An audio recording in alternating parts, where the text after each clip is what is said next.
मुझे नफरत है उस शख्स से। कुछ मेरी चाहत उनके लिए कोई अहमियत ही नहीं रखती। इस हद तक कर सकती हो। अस्सलाम वालेकुम फ्रेंड्स, आफत की आज की आने वाली न्यू एपिसोड में हम देखेंगे कि महक की वालिदा को जब पता चलता है कि महक और महमूद की मुलाकातों का सिलसिला अभी तक जारी है तो वो उसे समझाती हैं। जब वक्त था तो महमूद मुंह में लड्डू डालकर बैठ गया था। वो उसे समझाती हैं कि तुम्हें किस्मत से इतना खाता पीता खानदान मिला है, मोहब्बत करने वाला शोहर है, एक प्यारी सी बच्ची है, और ये सब ठुकरा कर उस महमूद के पीछे जा रही हो तुम। वो उससे कहती हैं तुम सिर्फ और सिर्फ रज़ा पर तवज्जो दो। लेकिन महक भला किसी की कोई बात कहाँ समझती है। इस पर तो सिर्फ और सिर्फ महमूद की मोहब्बत का भूत सवार होता है। वो ये नहीं जानती कि महमूद जैसा लालची शख्स इससे मोहब्बत नहीं करता, बल्कि उसके लिए इसकी हैसियत सिर्फ एक सोने की चिड़िया की सी है। और महक को अपनी माँ की समझाई हुई कोई भी बात समझ नहीं आती। वो अपनी माँ से कहती है इस वक्त मेरे पास इस बहस में पढ़ने का वक्त नहीं है, मुझे मेरा फ़ोन दो और आगे से हटो।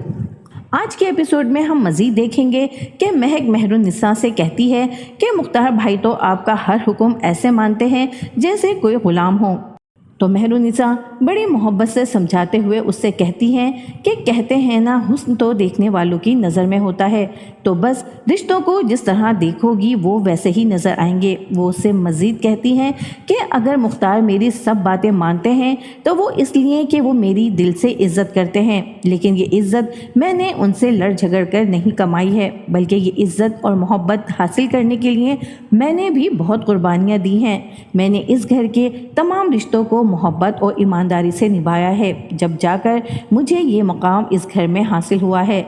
लेकिन महक जो कि महमूद की झूठी मोहब्बत में इस हद तक पागल हो चुकी है कि उसे मेहरुन्निसा और अपनी माँ की कोई बात भी समझ नहीं आती है, और वो महमूद से मिलने के लिए निकल पड़ती है। और रज़ा इत्तेफाकन इसे महमूद के साथ कार में बैठा देख लेता है, जहाँ वो दोनों एक दूसरे का हाथ पकड़कर मोहब्बत से एक दूसरे की आंखों में आंखें डाले देख रहे होते हैं।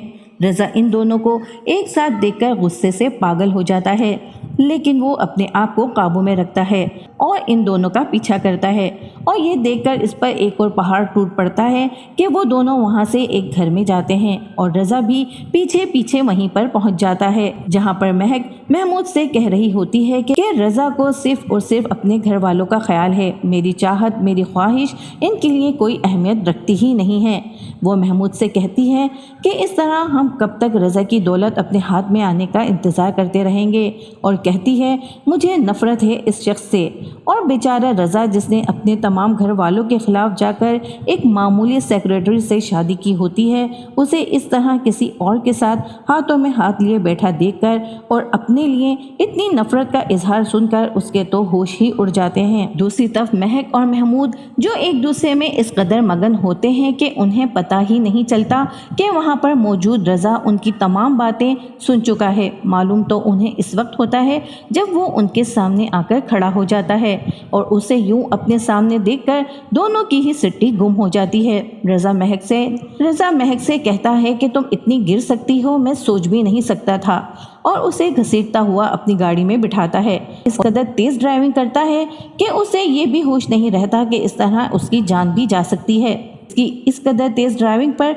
महक चीखती है कि गाड़ी आहिस्ता चलाएं, खुद भी मरेंगे और मुझे भी मारेंगे। लेकिन रज़ा तो इस वक्त महक की बेवफाई पर पागल हो रहा होता है। वो उससे कहता है तुमने मुझसे शादी नहीं बल्कि मेरी दौलत हासिल करने की साजिश की है, और चीख कर कहता है धोखा दिया है तुमने मुझे। और रज़ा गुस्से में अपने ड्राइविंग पर कंट्रोल नहीं रख पाता और उनका एक्सीडेंट हो जाता है, और इस एक्सीडेंट में रज़ा अपनी जान से हाथ धो बैठता है, और साथ ही महक की बेवफाई का राज भी अपने साथ ही ले जाता है।